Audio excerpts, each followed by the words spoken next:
প্রথম যে কাজটা আমরা রেখেছি সেটা হচ্ছে একটা একক কাজ। তোমাদের এলাকার সংস্কৃতি সম্পর্কে তথ্য সংগ্রহ করা। এ ধরনের কাজ পরীক্ষা থাকতে পারে। বিভিন্ন উৎস থেকে শহরের সংস্কৃতি সম্পর্কে আমরা যেসব তথ্য সংগ্রহ করেছি সেগুলো হচ্ছে, আমার নিজ শহরের নাম ঢাকা। ঢাকা শহরে উঁচু উঁচু ভবনে অধিকাংশ মানুষ বাস করে। রাস্তাঘাটে যানজট আমাদের নিত্য সঙ্গী। এখানে দেশের বিভিন্ন এলাকার মানুষ বাস করে। শহরে বেশ জাঁকজমকের সাথে কিছু উৎসব পালিত হয়। বর্ষবিদায় ও বর্ষবরণ তন্মধ্যে উল্লেখযোগ্য উৎসব। পুরনো বছরকে বিদায় ও নতুন বছরকে স্বাগত জানানোকে কেন্দ্র করে অনেকগুলো কর্মকাণ্ড এখানে পরিচালিত হয়।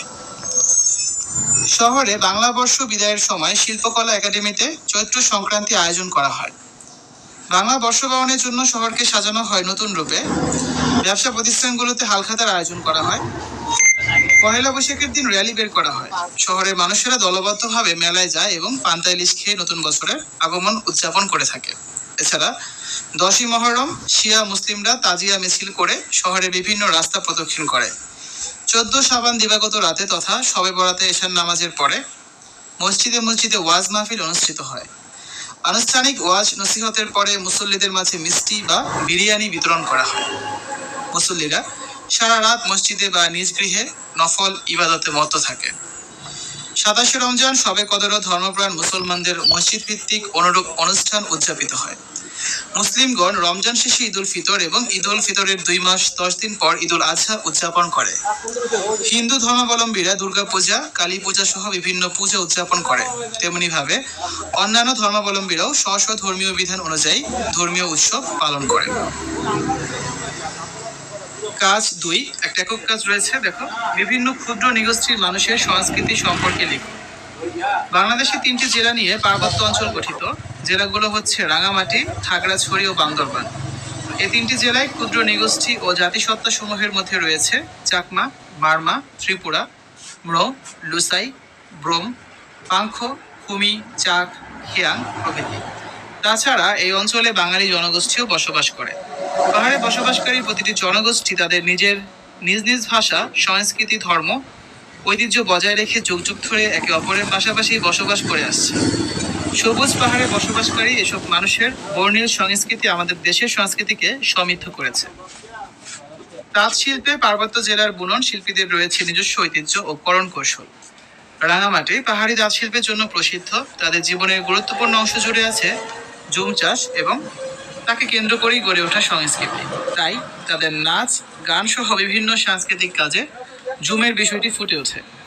পাহাড়ে বর্ষবিদায় এবং বর্ষবরণকে কেন্দ্র করে উৎসবের আয়োজন করে। বিজু, বেশু, সাংগ্রাই, চাংক্রান, ওই প্রভৃতি উৎসবের মধ্য দিয়ে তারা নতুন বছরকে বরণ করে নেয়।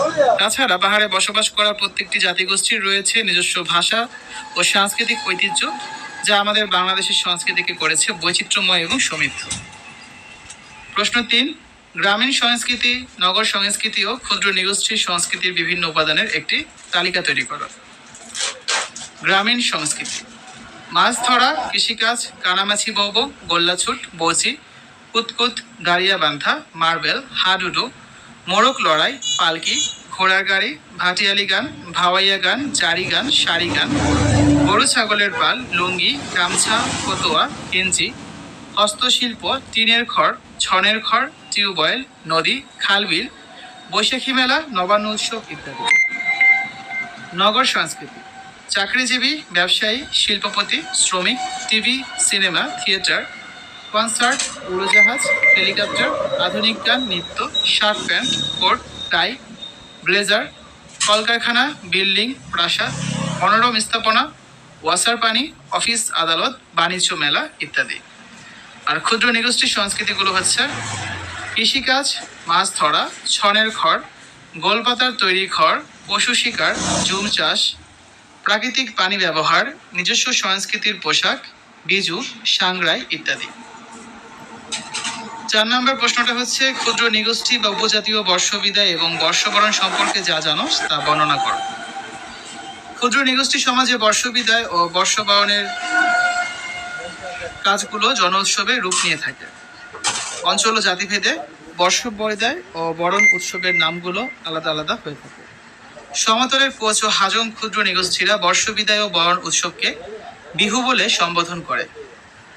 ভাওয়াল ও মধুপুরগড়ের বর্মন নৃগোষ্ঠীরা সন্ন্যাসী পূজা, গাজন, চড়ক পূজার মাধ্যমে চৈত্র সংক্রান্তি উদযাপন করে।